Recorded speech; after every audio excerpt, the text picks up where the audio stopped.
कल हम लोगों ने इसको श्रवण किया था। इसमें श्री चैतन्य महाप्रभु ने रूप गोस्वामी जी को उपलक्ष्य करके सारे भक्तों को ही उपदेश प्रदान किया। चौथा पद इसमें आया, कीर्तनिया सदा हरि। उसी का ही सबसे पहले अनुवाद किया गया। श्री कृष्ण कीर्तने यदि मानस तोहार।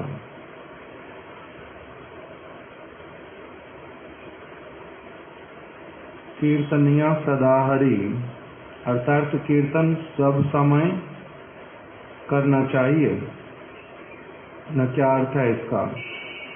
कीर्तनिया सदा हरि, कीर्तनीय जिनका कीर्तन करना चाहिए वो कौन है?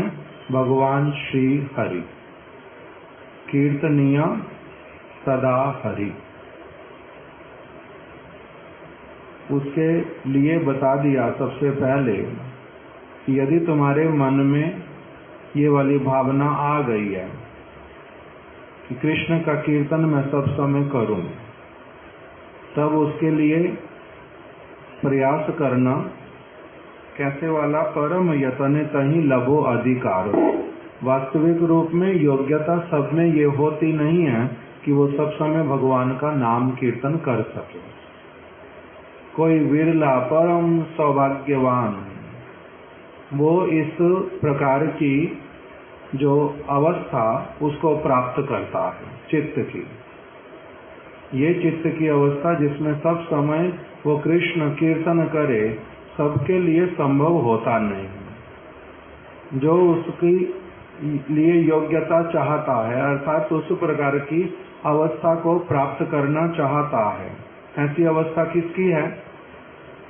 ब्रजवासियों की, ब्रज की गोपियों की, ब्रज के सखाओं की, माता यशोदा नंद बाबा इत्यादि की, और गैयाओं की, बछड़ों की, मयूर की, कोकिल की, जितने समस्त ब्रज के प्राणी, उनकी ऐसी वाली अवस्था है। वो सब समय क्या करते हैं? श्री कृष्ण संकीर्तन वो सब समय करते हैं। किंतु हम लोग यदि वैसे वाला करने की आकांक्षा करते हैं कि हम लोगों का अपना शुद्ध बुद्ध खो जाए, कृष्ण ही हमारे जीवन की केंद्र हो, सब वस्तुओं में कृष्ण हो, हमारा कृष्ण संसार हो, यदि ऐसे वाली कामना होती है, तब उसके लिए कह रहे हैं, उसके लिए क्या करो? योग्यता को अर्जित करो परम यत्न पूर्वक। उसके लिए 4 चीजें बताई। पहला, त्रिनादपि सुनीचेन। दूसरा, सरोर अपि सहिष्णुना, जो यहाँ लिखा हुआ है, किंतु शिला भक्ति विनोद ठाकुर जी का जो अनुवाद हमने कल सुना था, उसके अनुसार यहाँ शब्द होना चाहिए तरोर इवा, तरोर अपि नहीं। तरोर अपि ये शिला प्रभुपाद जी ने किया है। श्री चैतन्य महाप्रभु जी ने जो रूप गोस्वामी जी को कहा था और जो पद्यावली ग्रंथ में लिखा हुआ, वो क्या शब्द है? तरोर इवा, वृक्ष के सम, वृक्ष के जैसे सहनशील होना, वृक्ष की भांति। किंतु तरोरपि का अर्थ क्या निकलता है? वृक्ष से भी अधिक। ये प्रभुपाद जी ने कर दिया। स्पष्ट समझ आ गया? मूल पाठ क्या है? मूल पाठ है तरोर इवा, किंतु प्रभुपाद जी ने क्या किया? तरोर अपि। इसीलिए दोनों पाठ ही हमारे भक्त लोग उच्चारण करते हैं। उसकी भावना को, उसकी जो ग्रेविटी है, उसको पकड़ करके, समझ करके। तो अभी इसमें पहला वाला जो बताया, वो पहला क्या हुआ? क्या करना? त्रिनादपि सुनीचेना। दूसरा क्या हुआ? तरोरपि अथवा तरोर इवा सहिष्णुना। तीसरा पद क्या हुआ? अमानिना। और चौथा क्या हुआ? मान देना। ये चार चीजें बता दी। इसी के साथ ही जिसमें त्रिनादपि होगा जो, उसका अर्थ क्या होगा? त्रिनादपि सुनिचेन जो हो गया, इसका अर्थ है उसमें दैन्य है। तरोरिवा सहिष्णुना जो हो गया, उसका अर्थ है उसमें दया आ गई है। अमानिना जो हो गया, इसका अर्थ है वो अभी अन्य का मान करना जानता है। और मान देना, उसका अर्थ आ गया प्रतिष्ठा को वर्जित कर पाया है। तो ये चार गुण बता दिए। अंत में भक्ति विनोद ठाकुर जी ने दैन्य, दया, अन्य मान, प्रतिष्ठा, वर्जन, चारि गुणे गुणी हई करो हो कीर्तन। ये चार गुण हैं जिसके आने पर एक व्यक्ति निरंतर हरि नाम कृष्ण संकीर्तन कर सकता है। अन्यथा क्या होता है? कभी कर सकता, कभी नहीं कर सकता। थोड़ा कर लेता है, फिर बाधाएं आ जाती हैं, फिर कुछ कर पाता है, फिर बाधा आ जाती है। निरंतर नहीं कर पाता। निरंतर कौन कर पाता है? जिसके भीतर में भगवान की, गुरुपाद पद्म की, वैष्णव की विशेष कृपा से ये चार चीजें भली प्रकार से स्थापित हो जाती हैं। पहला क्या बता दिया? त्रिनादपि सुनीचेना। त्रिनादपि शब्द का अर्थ क्या है? त्रिनाद अपि, तृण से भी अधिक। त्रिनाद अर्थात तिनका, त्रिनाद अपि उससे भी अधिक। क्या होना? त्रिनादपि सुनीचेना। नीचेना शब्द का अर्थ क्या होता है? नीच मतलब बहुत निम्न, बहुत निम्न। सुनीचेना मतलब सबसे अधिक निम्न। अपने आप में ये वाला विचार आना कि मैं कैसे वाला व्यक्ति हूँ? तिनके से भी अधिक, तिनके से भी बहुत अधिक निम्न हूँ। सहज बात तो है नहीं ये वाली आना। इसके लिए हमारे महाराज जी बोलते थे, तिनका जो है वो कैसे वाला? उसके ऊपर अगर कोई चल के जाएगा तो एकदम से वो कैसे हो जाता है? नीचे हो जाता, दब जाता। किंतु जैसे ही व्यक्ति अपना पैर हटा करके आगे बढ़ेगा तो फिर से वो क्या करता है? फिर से वो खड़ा हो जाता है। किंतु इस प्रकार का भी कह रहे हैं नहीं करना है। मुख्य वस्तु तुलना तो ये कर दी, उसके भीतर में भावना जो प्रदान करना चाहते हैं महाप्रभु, उसके लिए भक्ति विनोद ठाकुर जी ने कह दिया कि ऋणाधिक हीन दीन अकिंचन चार, आपने मानवी सदा छाड़ी अहंकार। कि सब समय अहंकार को त्याग करके अपने आप को तिनके से भी अधिक क्या मानना? हीन, दीन, अकिंचन और चार। तिनके से भी अधिक, अर्थात तिनके का कोई ना कोई, तिनके का भी कुछ मूल्य है, किंतु मेरा उतना भी मूल्य नहीं है। तिनके का कुछ मूल्य होता है। तिनके को हाथ में लेकर के व्यक्ति अपने कान को खुजलाता है, उस काम आता है वो, किंतु मैं उतना भी किसी काम का नहीं हूं।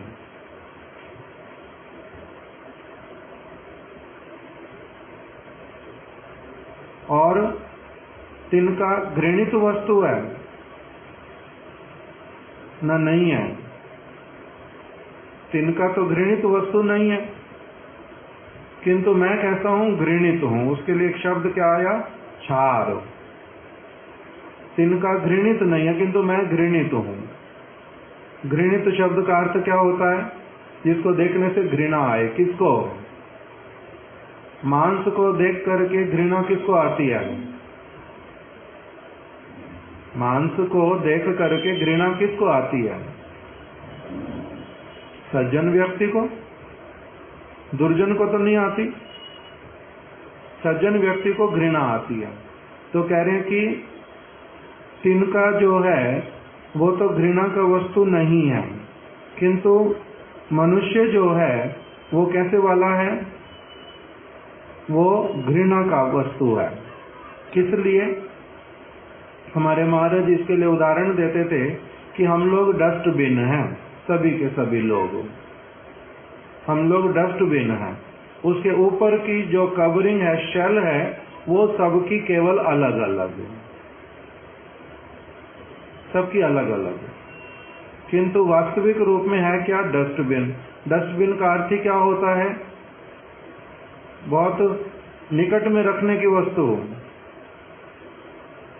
नहीं, उसमें दुर्गंध युक्त वस्तुएं होती हैं, सड़ी हुई वस्तुएं डाली जाती हैं, यूजलेस वस्तुएं उसमें डाली जाती हैं। तो इसीलिए नाक से दुर्गंध आती, हमारे मुख से दुर्गंध आती, आंखों से गंदगी निकलती, कानों से गंदगी निकलती, मलमूत्र अत्यंत दुर्गंध युक्त। तो इसलिए इसका अर्थ क्या हुआ? हम कौन है? डस्टबिन। ये हो गया बाहरी रूप का, जिसके कारण हम घृणित हो। गुरुदेव उदाहरण देते थे, मनुष्य को रसगुल्ला खिलाओ, मालपुआ खिलाओ, अच्छी अच्छी स्वादिष्ट वस्तुएं खिलाओ, आम बहुत सुगंधित है वो खिलाओ, जिसमें सुगंध है बहुत अच्छी, जिसमें रस है, वो सारी वस्तुएं खाने पर भी मनुष्य के संपर्क में आने के साथ साथ वो भी बहुत सारा उसका भाग जो है वो दुर्गंध युक्त हो जाता है। मनुष्य ऐसे वाला प्राणी, ऐसे वाला प्राणी। तो इसको, जिसके संपर्क में आने मात्र से अच्छी वस्तु भी जो है वो खराब हो जाती। जैसे किसी के हाथ में दे दो सोना, और सोना उसके हाथ में दिया, उसने हाथ खोला, मिट्टी बन गया, तो इस व्यक्ति को क्या बोलते हैं? ये व्यक्ति जहां भी हाथ डालेगा, इसको सोना दे दो, मिट्टी बना देगा। और किसी किसी व्यक्ति का क्या बोलते हैं? इसके हाथ में मिट्टी पकड़ा दो, ये तब भी क्या बना देगा? उसको सोना बना देगा। तो कैसे बनता है मिट्टी से सोना और सोने से मिट्टी? व्यक्ति के अपने अवस्था के कारण। जैसा भी हो, तो मुख्य रूप से हमने कल इसको विस्तार में श्रवण कर लिया था ऐसे तो, किंतु हम लोग कैसे वाले हैं? अगर वास्तविकता में अपना हम लोग ठीक ठीक रूप में आत्म समीक्षा, सेल्फ इंट्रोस्पेक्शन, और वो भी एक्सपर्ट्स के जो देख रेख में अगर हम लोग करें, तब हमें पता चले कि हमारी वास्तविक स्थिति क्या है। जैसे जब कोई असुविधा भी नहीं होती बहुत सारे लोगों को, तब भी वो वैद्य के पास में जाते हैं। ब्लड टेस्ट कर लो अथवा नाड़ी देख लो, मेरे में कोई कमी हो, असुविधा हो, मेरे को बता दो। पूछते हैं ना? नहीं पूछते। अभी लोगों का ऐसा स्वभाव हो गया कि हर 6 महीने में एक बार जाकर के पैसे खर्च करने ही करने, और कोई ना कोई बीमारी अपनी निकलवाने कि मेरे को क्या परेशानी है। तो उसमें पकड़ में आ जाता छोटा, कभी ये कभी वो कभी वो कभी वो। तो इसी प्रकार से अब अपने आप से तो वो सारी चीजें करनी आती नहीं है। कौन करता है? जिसको वो सारा कुछ आता है मशीनों के द्वारा। तो उसी प्रकार से अगर मैं अपना सेल्फ इंट्रोस्पेक्शन करना चाहूं और एक्सपर्ट्स की देख रेख में, निगरानी में, तब मेरे को ठीक ठीक रूप में अपना पता चलेगा कि मैं कैसे वाला हूं। मैं हूं तृण से भी अधिक हीन, दूसरा दीन, तीसरा अकिंचन और चौथा क्षार। ये 4 वस्तु हैं। कल क्या अर्थ किया था? हीन का अर्थ बताओ जगन्नाथ प्रभु। हीन शब्द का अर्थ क्या किया था?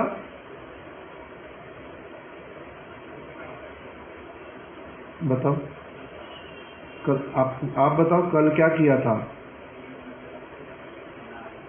ना? घृणा वाला तो 4 हो गया, 4 चीजें हो गई ना। हीन का क्या बताया था? निकृष्ट, सबसे निम्न, सबसे निम्न। दूसरा, दीन शब्द का अर्थ क्या हुआ था? किंतु हम लोगों ने कल शब्द क्या अर्थ किया था? जिसकी स्थिति दयनीय हो, दैन्य नहीं, दयनीय, दयनीय स्थिति वाला, उसका नाम दीन। अकिंचन शब्द का अर्थ क्या किया था? यूजलेस, अकिंचन। और क्षार शब्द का अर्थ घृणित। ये 4 हम लोगों ने कल श्रवण किए थे। ये पहले का भक्ति विनोद ठाकुर जी ने अर्थ किया, त्रिनादपि सुनीचेना। ये किंतु कैसे होएगा? कल श्रवण किया था इसको भी। ये कैसे होएगा? जब हम क्या कर पाएंगे? जब हमारा ऐसा सौभाग्य उदित होगा कि हमारे को कोई श्रेष्ठ व्यक्ति सचमुच में अपना जान करके, अपना पूर्ण रूप में जान करके, अपना करके और पालन पोषण मेरा वो करेंगे, तब उसके बाद में फिर मेरे को इस प्रकार का जो भावना उसमें वो स्थापित कर देंगे। केवल मात्र बोल करके नहीं, अभी हमारा अनुभव नहीं है। हम केवल क्या सुन रहे हैं कि एक मनुष्य इस प्रकार का होता है, मैं ऐसा हूं, किंतु अनुभव है? अनुभव तो हमारा है नहीं। किंतु उन जिन वो क्या कराते हैं? अनुभव करवा देते हैं इस वस्तु का, कि ऐसे ही नहीं कहा गया, वास्तविक रूप में ही ये वाली अवस्था है। ये पहला बता दिया। दूसरा वाला क्या था? सरोरपि सहिष्णुना। इसका अर्थ क्या हुआ था? वृक्ष सम क्षमा गुण करो भी साधन। वृक्ष सम का अर्थ क्या किया था नरोत्तम प्रभु? वृक्ष के जैसा, जो क्षमा गुण। क्योंकि क्षमा गुण भी बहुत प्रकार के, अलग अलग लोग अलग अलग प्रकार से क्षमा करते हैं। किंतु वृक्ष कैसे क्षमा करता है? वृक्ष कैसे क्षमा करता है? वृक्ष किसी के द्वारा किए गए व्यवहार को वो देखता भी नहीं है, माइंड भी करता नहीं है, उसको उसके द्वारा कोई असुविधा भी होती नहीं। उदाहरण किसका लिया था? युधिष्ठिर महाराज जी का, जिनका नाम के आगे क्या लगा दिया विशेषण? अजात शत्रु। शत्रुता करने वालों के प्रति भी उनके मन में ये आता ही नहीं कि इन्होंने मेरा कुछ बिगाड़ा है। किस लिए? उन्होंने विचार क्या लेकर के रखा हुआ था? वृक्ष के समान सहनशीलता वाला। किस लिए? कि यदि मेरे साथ इस प्रकार का कोई भी व्यवहार किया जा रहा है, उसका जो कारण है वो मैं स्वयं हूं। यही कल हमने श्रवण किया था ना। कथा कौन सी वाली सुनी थी इसके लिए? भीष्म पितामह जी की। शरशैया पर युधिष्ठिर जी को उन्होंने अपने आप बतलाया, तुम मेरे दुख का कारण नहीं हो, मैं स्वयं ही इस प्रकार के दुख का कारण हूं। कोई किसी को दुख नहीं देता, कोई किसी का शत्रु नहीं बन सकता, कोई किसी का मित्र भी नहीं बन सकता। सारा कुछ अपना किया हुआ ही समय समय पर सामने आता है। इसी के द्वारा ही, इसी को ही क्या कहा था फिर? जब इस विचार में एक व्यक्ति प्रतिष्ठित हो गया, तब इसका अर्थ क्या हुआ? उसमें अब कौन से वाली सहिष्णुता आई? वृक्ष जैसी। फिर आया था प्रतिहिंसा त्याजी अन्य करवी पालन। इसका अर्थ क्या किया था? प्रतिहिंसा त्याजी अर्थात किसी ने हिंसा किया उसके प्रति भी हिंसा नहीं करना। जिसने नहीं किया उसका तो कहना ही नहीं। जिसने कोई हिंसा नहीं की, कभी भी नहीं की, उसके प्रति तो कोई बात ही नहीं आती हिंसा करने की। यदि उसके प्रति कोई करे हिंसा तब क्या कहेंगे उसको? उसका वो कीर्तनिया सदा हरि, भगवान हरि का कीर्तन वो सदैव कर पाएगा, ये संभव पर है? तो कहते नहीं, जो जिसने कभी मेरे प्रति हिंसा किया ही नहीं उसके प्रति भी यदि मैं हिंसा करूं। क्यों करता है एक व्यक्ति हिंसा किसी के भी प्रति? एक तो होता है किसी ने मेरे प्रति किया इसीलिए मैं उसके प्रति करने लगा, एक तो ये वाला कारण बनता है।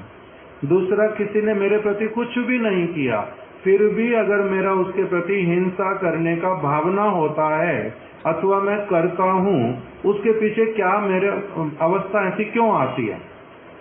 कारण बनता क्या है किसी के प्रति हिंसा करने का?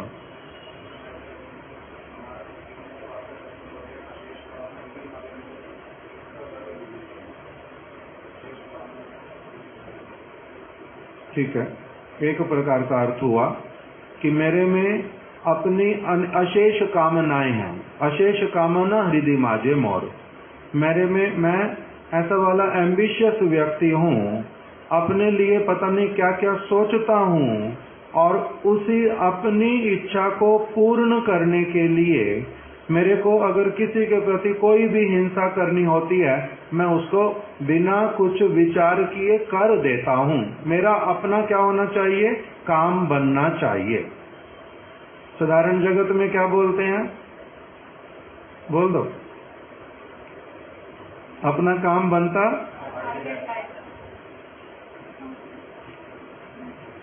तो इसका नाम क्या होता है? इसका नाम क्या? प्रतिहिंसा या हिंसा? इसका नाम केवल हिंसा है। अर्थात दूसरे व्यक्ति ने मेरे लिए कुछ भी ऐसा वाला हिंसा किया नहीं है, मैंने किंतु क्या किया? अपना किसी काम को बनाने के लिए, अपनी इच्छा को पूर्ण करने के लिए, वो अच्छी इच्छा खराब इच्छा कुछ भी क्यों नहीं, उसको पूरा करने के लिए दूसरे व्यक्ति की जान से मैं खेल गया किसी भी तरह से। जैसे लोग क्या करते हैं, दूध में कुछ मिला करके बेचते हैं। जिसको दूध बेचा उस बेचारे का कोई दोष ही नहीं है, उसने केवल पैसा देना, दूध खरीदना, किंतु उसको दूध में सर्फ मिला के दे दिया। किसी समय सर्फ मिला करके दूध बना देते थे। घी में चर्बी डाल दी किसी ने, उसने तो पैसा दिया, अपना पैसा दे करके खरीदा, किंतु इस व्यक्ति ने क्या किया? उसके साथ में धोखेबाजी की, उसको गलत चीज खिला दी। उसका स्वास्थ्य जो है उसके द्वारा खराब होएगा। उसका कुछ उसने कुछ नियम लिया हुआ, उसकी कुछ निष्ठा है कि मैं क्या नॉनवेज नहीं खाऊंगा, उसका नियम भ्रष्ट करवा दिया। इसको कोई लेना देना नहीं है, इसको सिर्फ अपने काम से था, मेरे को पैसा मिल जाना चाहिए, अपना काम बनता, भाड़ में जाए जनता। इसका नाम तो हो गया हिंसा। तो हिंसा तो साधु करता नहीं है, सज्जन व्यक्ति भी करता नहीं है। जो बुद्धिमान अपना मंगल चाहने वाला वो कभी नहीं करता, बुद्धिमान नहीं करता कभी भी हिंसा। किंतु प्रतिहिंसा क्या होता है? प्रतिहिंसा का अर्थ क्या है? जिसने मेरे प्रति हिंसा कर दी उसके प्रति भी हिंसा नहीं करना। कह रहे प्रतिहिंसा भी नहीं करना, हिंसा तो करना ही नहीं कभी भी, प्रतिहिंसा भी नहीं करना। जब इस प्रकार का विचार रख पाओगे, उसके साथ चल पाओगे, तब तुम्हारा क्या होगा संभव? कीर्तनिया सदा हरि, तभी तो संभव होगा, नहीं तो कैसे होएगा? क्योंकि जो भी कार्य करते हैं उसकी रिएक्शन आती है। भले ही वो ग्रॉस वे में आए, भले ही वो सटल वे में आए। ग्रॉस वे में कैसे आती है रिएक्शन? पूर्व जन्मम कृतम पापम व्याधि रूपेण दृश्यते। जो व्यक्ति पापमय क्रिया करता है, हिंसा करता है, उसको फिर क्या होता है?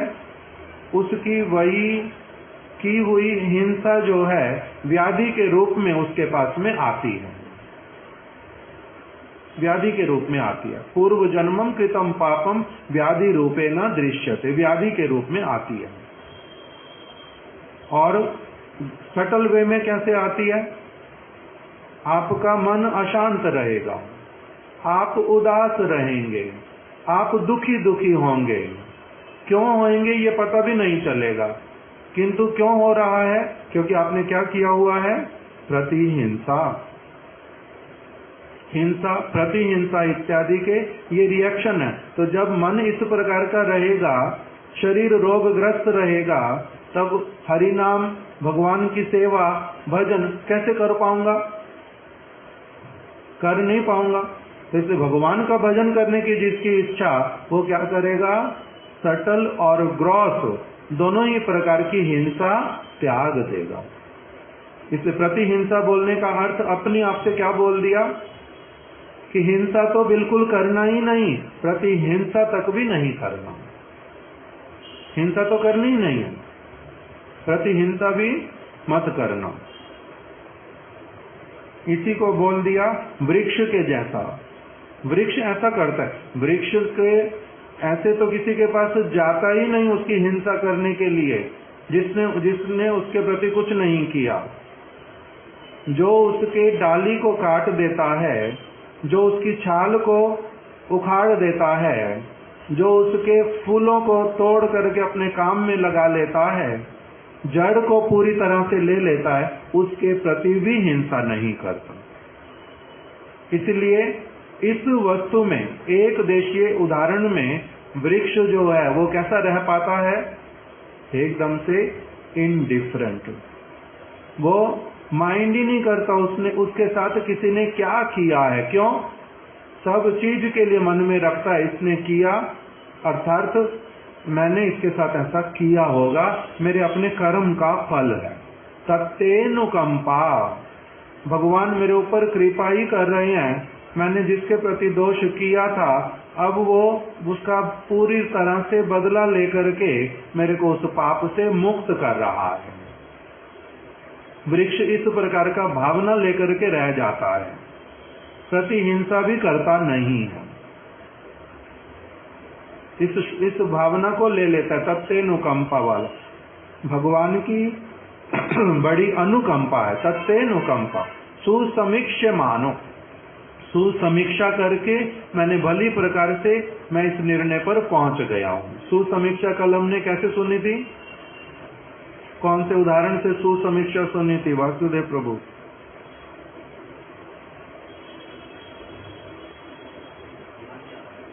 आएगा भी नहीं। राधा रमन ना, कैसे वाला उदाहरण था?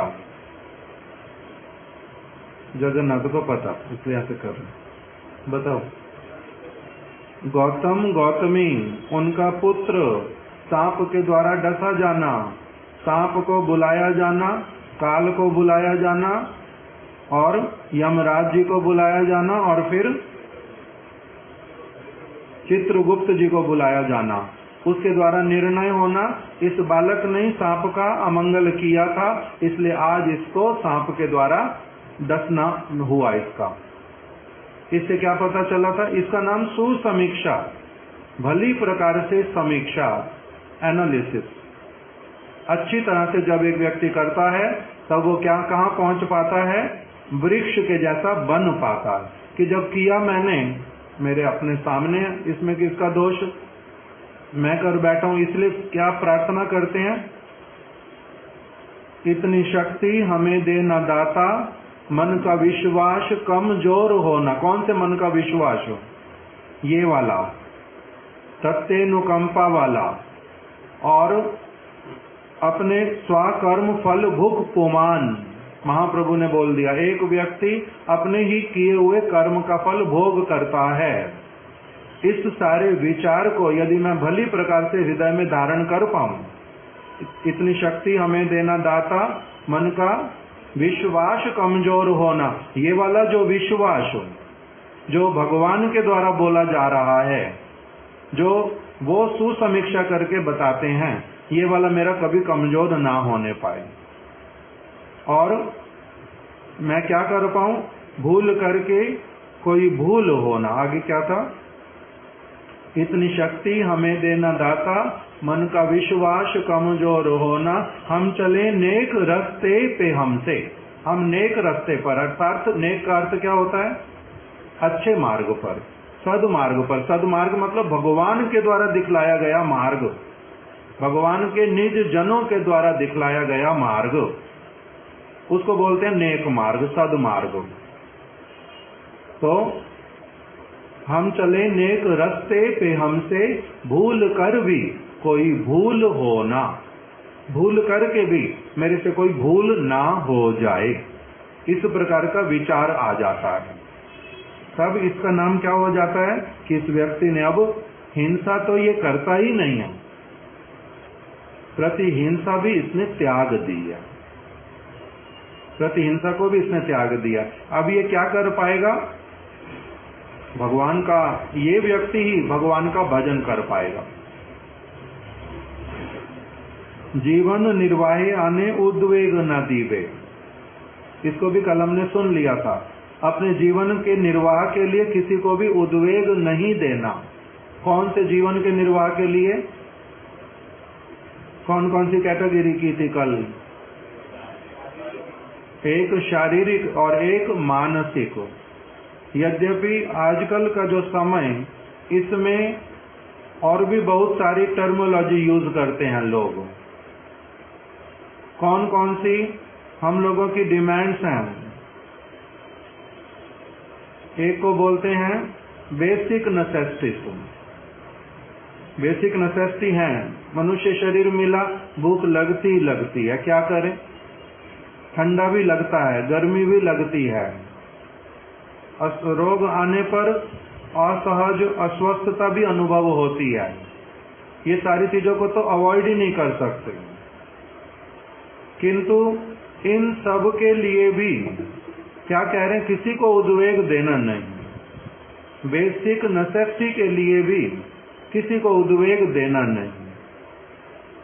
इसको कैसे फिर इसका गुजारा कैसे चले इन सारी चीजों का, उसके लिए जो व्यवस्था भगवान ने बनाई है। भगवान ने कौन सी व्यवस्था बनाई है, गीता का श्लोक बताओ।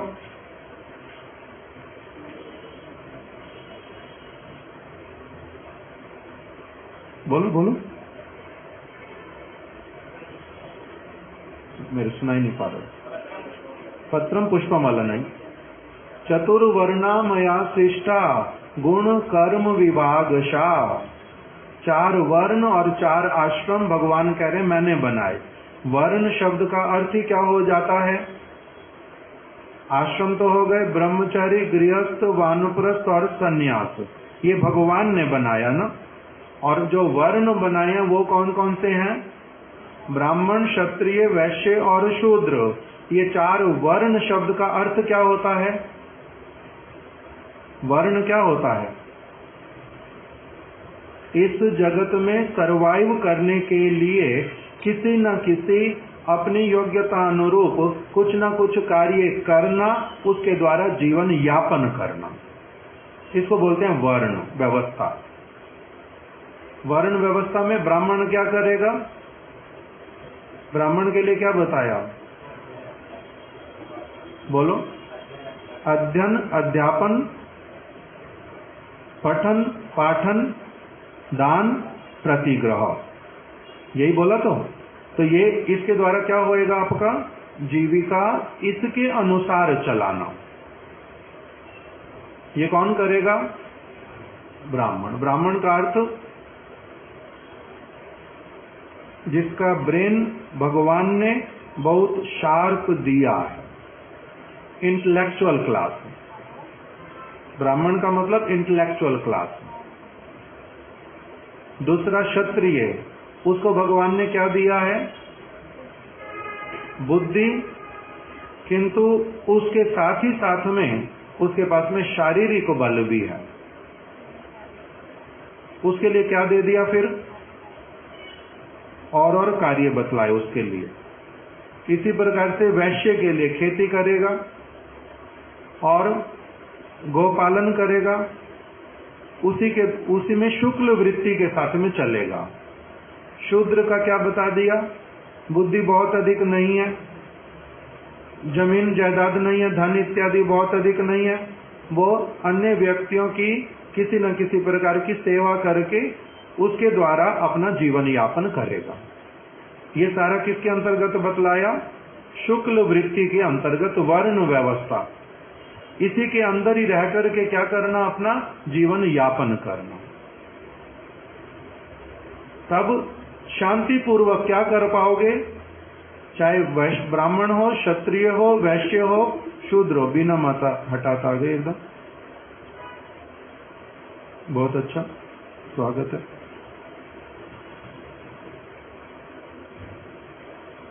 तो इससे क्या हुआ? इसका नाम बताया वर्ण व्यवस्था। इसी के द्वारा ही जीवन यापन करना। अब फिर उसके बाद में फिर जो हम लोगों का कैटेगरी किस में आएगा? जिन्होंने घर त्याग दिया, काम करेंगे नहीं, पैसा अर्जन करेंगे नहीं, ना ब्राह्मण वाला काम करेंगे, ना क्षत्रिय वाला करेंगे, ना वैश्य वाला करेंगे, ना शूद्र वाला करेंगे। क्या करेंगे फिर? क्या करेंगे फिर? बताओ। भगवान के शरणागत हुए हैं, उसके लिए क्या करना है? सारा कुछ भगवान के लिए करना है। सारा कुछ भगवान के लिए करना है। उनके प्रसाद स्वरूप जो कुछ भी मिलेगा उसी में क्या करना है? अपने जीवन को व्यतीत कर देना है। उसी में अपने जीवन को व्यतीत करना है। उसमें अलग से कुछ भी व्यवस्था करनी ही नहीं है। किसके लिए? अपने लिए कुछ भी व्यवस्था नहीं करनी। तभी हो जाएगा कि ये वास्तविक रूप में सद्मार्ग पर चले। अन्यथा इसको क्या कहा जाता है? एक ओर से घर त्याग दिया, माता पिता की सेवा छोड़ दी, और जिनके प्रति जिन्होंने हमारे लिए बहुत कुछ किया उनके प्रति अकृतज्ञ होकर के आ गए तो दोष लगेगा। यहाँ पर आकर के फिर करना क्या पड़ेगा? ठीक ठीक रूप में भगवान का भजन। उनके लिए ही सारा कुछ करूंगा, उसके अतिरिक्त अलग से अपनी कोई भी इच्छा रखूंगा ही नहीं। तुम्हार इच्छाएं आमार इच्छा मिशाई नो। हे प्रभु, आपकी इच्छा में मैंने अपनी सारी इच्छाएं मिला दी। मैं अब आमार नहीं तो आमी, मैंने अपना अलग से कुछ अस्तित्व रखना ही नहीं है। मैंने नहीं रखना। अपने अच्छा खाने के लिए मैं भगवान का भोग बहुत अच्छा होना चाहिए, बहुत अच्छा लगना चाहिए, ढिंडोरा पीटूंगा, लोगों से बहुत सारी चीजें इकट्ठी करूंगा, फिर उनके नाम का लेकर के उनको केवल दिखला करके मैं ही ग्रहण करूंगा। इस प्रकार की वृत्ति होने से मेरा वास्तविक रूप में जो निर्दोष जीवन यापन वो नहीं हुआ, दोषपूर्ण जीवन यापन हो गया। किसी भी वस्तु के लिए, वस्त्र के लिए, किसी भी चीज के लिए। इसके लिए हमारे को गुरुवर्ग जो उपाख्यान बतलाते हैं कि किस उपाख्यान को देखना, वो कौन सा है? अवंतीपुर का जो ब्राह्मण, उसने क्या किया था? त्रिदंडी भिक्षु का वेश लिया था। क्या व्रत लिया था? मुकुंद सेवन व्रत। मैं भगवान मुकुंद की सेवा करूंगा। इसके लिए मैंने अभी क्या करना है? संसार की समस्त वस्तुओं से अपने को अलग रखना है। मैं भगवान मुकुंद की सेवा करूंगा। और कैसे करूंगा?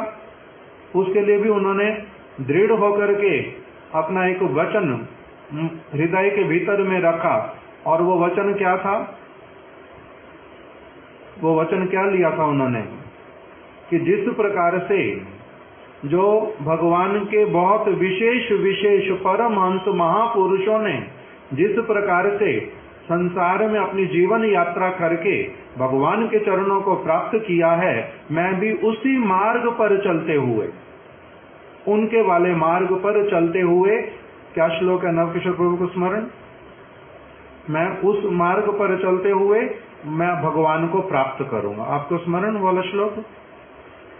वो बहुत विशेष श्लोक, हमारे महाराज जी बोलते थे, एक दो अक्षर बोलने से मैं पूरा बोल दूंगा, किंतु मेरे को स्मरण नहीं आ रहा। उसमें उन्होंने ये वाला हृदय के भीतर में प्रतिज्ञा किया, व्रत ले लिया कि मैं जो महत्पुरुष जिस मार्ग के ऊपर चल करके जिस प्रकार की प्रवृत्ति लेकर के वो लोग अपना भगवान का भजन करते हैं, संसार की और समस्त वस्तुओं से अपने आप को अलग रख करके मैं उस विशेष जो धर्म उस मार्ग पर मैं चलूंगा। इस प्रकार का करने से जीवन जो होता है फिर वो कैसा वाला होता है? निर्दोष जीवन। खाना खाने पर भी, विश्राम करने पर भी, और जो शरीर के लिए आवश्यकता वो सब व्यवस्था व्यवहार करने पर भी उसको उसके अंतर्गत काउंट ही नहीं किया जाता। उनको बोला जाता है काम गंध शून्य। जैसे भागवत में गोपियों के लिए वर्णन आया, उनका श्रृंगार करना, उनका भोजन करना, उनका घर के भीतर में रहना, परस्पर के साथ व्यवहार करना, वो सारा कुछ कैसे वाला हो गया? काम गंध शून्य। उनकी अपने लिए कोई कामना है ही नहीं। उनकी सारी कामनाएं किसमें? एक शब्द आता है पर्यवसित। उनकी सारी कामनाएं पर्यवसित होती हैं कृष्ण की कामना में, कृष्ण की कामना में पर्यवसित होती हैं। अर्थात कृष्ण चाहते हैं कि ये अच्छे से श्रृंगार करें, इसीलिए वो श्रृंगार करती हैं। तो ये कामना किसकी हो गई वास्तविक रूप में? कृष्ण की। इन्होंने तो क्या किया? उल्टा पूर्ण किया। ये अच्छे से जिन जिन वस्तुओं को मैंने आरोगा है, ये सारी उन वस्तुओं को अच्छे से अच्छा ये भी सारा कुछ उसका आस्वादन करके देखें, तो वो इच्छा करते हैं और ये उस वही प्रसाद ग्रहण कर लेते हैं। इसी से क्या होता है? उनका कृष्ण की कामना को पूर्ण करना हुआ। इसी का नाम क्या हो जाता है? जैसे महाप्रभु ने सनातन गोस्वामी जी को कहा कि ये देह तुम्हारी, तुमने क्या किया था? राम के लिए ग्राम में मेरे को कहा था कि हे प्रभु, मैं अपनी देह को, अपने मन को, अपने आप को, सर्वस्व को आत्मा के साथ में आपके चरणों में समर्पित कर रहा हूँ। और फिर कितने वर्षों के बाद में जगन्नाथपुरी में आकर के तुम क्या विचार कर रहे हो कि इस देह को, इसमें रोग हुआ, व्याधि हुई, मैं इस देह को त्याग दूंगा। जगन्नाथ जी का रथ, उसके रथ के पहिए के नीचे रथ यात्रा वाले दिन मैं अपने शरीर को त्याग दूंगा।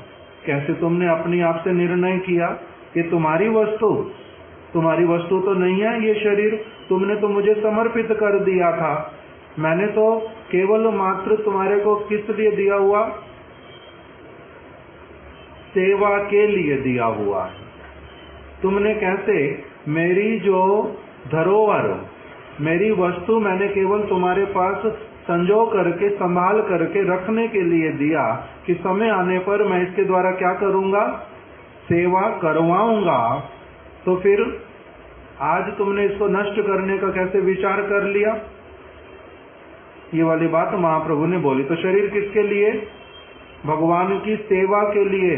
नारद जी ने जब अपना व्यास जी को अपना चरित्र बतलाया तो उसमें नारद जी ने एक बात बोली कि मेरे को ऋषियों की कृपा से जब मेरे को अच्छी प्रकार से सारा वस्तु अनुभव में आ गया, तब मैंने देखा, इस वस्तु का भी मैंने अनुभव किया कि भगवान ने मेरे को जो सूक्ष्म शरीर और स्थूल शरीर दिया है वो भी उन्होंने अपनी सेवा के लिए दिया है। ये भी मेरे को अच्छे से समझ आ गया। इसलिए मैंने क्या करना प्रारंभ किया, सूक्ष्म शरीर के द्वारा सब समय उनके चरण कमलों की सेवा का विचार, और स्थूल देह के द्वारा सब समय उनके नाम कीर्तन, और सब समय अपने शरीर को उनकी सेवा में नियुक्त करना। ये मेरे अनुभव में आ गया कि स्थूल शरीर, सूक्ष्म शरीर जब तक मेरे पास में दिया भगवान ने, किसके लिए दिया है? वो भी उन्होंने अपनी ही सेवा के लिए मेरे को दिया है। तो ये वाला विचार जब एक व्यक्ति धारण कर पाता है, तब उसका क्या होता है? निर्दोष जीवन यापन, नहीं तो दोषपूर्ण, कोई ना कोई पापमय क्रिया करके करते रहते हैं। इसलिए भगवान महाराज जी एक उदाहरण देते थे कि एक साधारण सा इस जगत का कोई मालिक, जिसके यहाँ पर कोई नौकर काम करते हैं, वो जब देखता है उनका नौकर काम करता है उनके लिए, तब वो क्या करते हैं? अपनी आप से उसको कहते, तेरा बहुत थकावट हो गया होगा, अभी जाके तू थोड़ा विश्राम कर ले, पहले तेरे को भूख नहीं लगती क्या? जा पहले खाना खा ले। अपने आप कहते ना? नहीं कहते। सज्जन जो मालिक होता है वो अपने नौकर के प्रति भी इस प्रकार की सेंसिटिविटी रखता है, भावना रखता है, वो भी उसके देखभाल करता है। तब फिर जो भगवान, वो कैसे वाले प्रभु हैं? सज्जनों के भी सज्जन, अत्यंत कोमल हृदय वाले, पूर्ण रूप में सेंसिटिव। उनकी अगर कोई सेवा करेगा तो उनके प्रति उनका कैसा व्यवहार होगा? उस भगवान के उस व्यवहार के कारण भक्त के लिए भगवान क्या बोल देते हैं अपने आप से? अनन्य चिंतयन्तो माम जे जना पर्युपासते तेषाम नित्य अभियुक्तायाम तेषाम नित्य अभियुक्ता नाम योग क्षेम वहाम्यहम। उनके लिए अपने आप बोल दिया, जो मेरे लिए करता है, मेरा भजन करता है, मैं तो उसके लिए अपनी पीठ पर ढो करके लाता हूं। ये क्या है? सज्जनों के भी सज्जन, ऐसे वाले प्रभु हैं। तो ये किसका विश्वास होता है?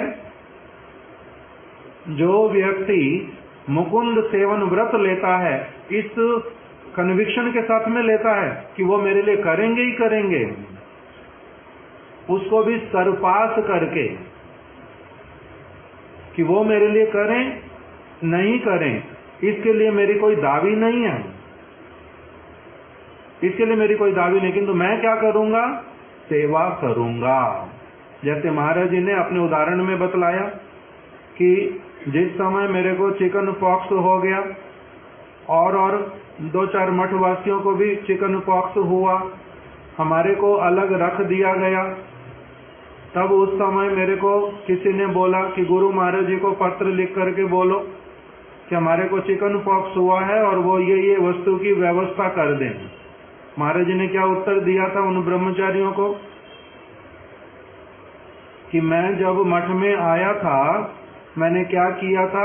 मैंने कहा था मैं सेवा करना चाहता हूँ, मैं अपनी सेवाएं देना चाहता हूँ। मैंने ये बॉन्ड नहीं भरवाया था कि अगर मेरे को कुछ होएगा तब आप लोग क्या करना? मैं तो सेवा दूंगा अपनी, आप लोग का कर्तव्य क्या होगा? आप लोग मेरी अच्छी तरह से देखभाल करना। मैंने तो ये बॉन्ड नहीं भरवाया था।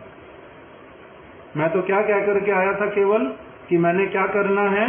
सेवा करनी है, मैं सेवा देने के लिए आया हूं। इसीलिए मैं कैसे बोलूं गुरु महाराज जी को कि हमारे लिए इन चीजों की व्यवस्था करो? ये मेरे से बोला जाएगा नहीं, मैं उस विचार को लेके आया नहीं। ये जो विचार, ये सारे इन सारे शब्दों के अंदर भरे हुए जीवन निर्वाहे आने उद्वेग ना दीवे, किस प्रकार से एक व्यक्ति वास्तविक रूप में भगवान की सेवा करता है और अपने जीवन के निर्वाह के लिए किसी को भी उद्वेग नहीं देता, साधारण से साधारण व्यक्ति को भी, फिर गुरु को देगा, वैष्णव को देगा, भगवान को देगा? क्यों, मेरे तो और कोई है ही नहीं, आप ही हो भगवान, आप ही तो करोगे सारा कुछ, नहीं तो और कौन करेगा। साधारण व्यक्ति को नहीं कहता है और भगवान को ऐसा कहेंगे, इस प्रकार का चित्तवृत्ति कैसे हो सकता? इसीलिए इसमें जो बोल रहे हैं जीवन निर्वाह, ये हो गया बाहरी वाला जीवन। शरीर वाले जीवन के लिए जब इसी प्रकार के विचार, तब फिर मानसिक जो मेरे को चीजें चाहिए होती हैं, जैसे गुरुदेव ने अपनी उपदेशावली में लिख करके रखा, जो गुरु अथवा वैष्णव वो किसी के भी मनोरंजन को करने के लिए कुछ नहीं करता। किस लिए नहीं करता? क्योंकि उन्होंने अपने ही मन का रंजन करना छोड़ दिया है। मन का रंजन नहीं करते। मन का रंजन मतलब मनोरंजन क्या होता है? अपने मन को आनंद प्रदान करने वाली वस्तु, अपने मन को आनंद प्रदान कर, भगवान को आनंद प्रदान करने वाली वस्तु करनी है। अपने मन को आनंद प्रदान करने वाली वस्तु अगर करने जाऊंगा तो उसका नाम होता है मनोधर्म। मनोधर्म, शरीर धर्म, मनोधर्म, आत्मधर्म। हम लोग कौन सी वस्तु को करते हैं? गुरुवर्ग बोलते हैं आत्मधर्म में प्रतिष्ठित हो, मनोधर्म को छोड़ दो। तो इसलिए मन की भी जो डिमांड्स, उसके लिए भी किसी को उद्वेग देना नहीं। जीवन निर्वाहे आने उद्वेग ना दीवे। मेरे मन को बड़ा अच्छा लगता है, बड़ा अच्छा लगता है बहुत कुछ, उसके लिए दूसरे दूसरे लोगों की बलि चढ़ाओ, चतुराई से, छल करके, कुछ भी करके, तो उसके द्वारा तुम फिर कीर्तन कर पाओगे? कीर्तन नहीं कर पाता व्यक्ति, नहीं कर पाता। इसीलिए प्रभुपाद जी ने क्या बोल दिया सरल शब्दों में? पशु, पक्षी, कीट, पतंग आदि लक्ष्य योनियों में रहना अच्छा है, किंतु कपटता का आश्रय करना अच्छा नहीं है। इस प्रकार के जो उपदेश, ये सारे उपदेश बहुमूल्यवान, इस प्रकार से बोलते हैं। पर उपकारे निज सुख पास रिबे, श्रेष्ठ उपकार अर्थात भगवान की सेवा, उसके लिए अन्य व्यक्तियों को क्या करना? समय देना, प्रेरित करना। अपना जो सुख, उसको भी अगर कभी छोड़ना पड़े, छोड़ देना,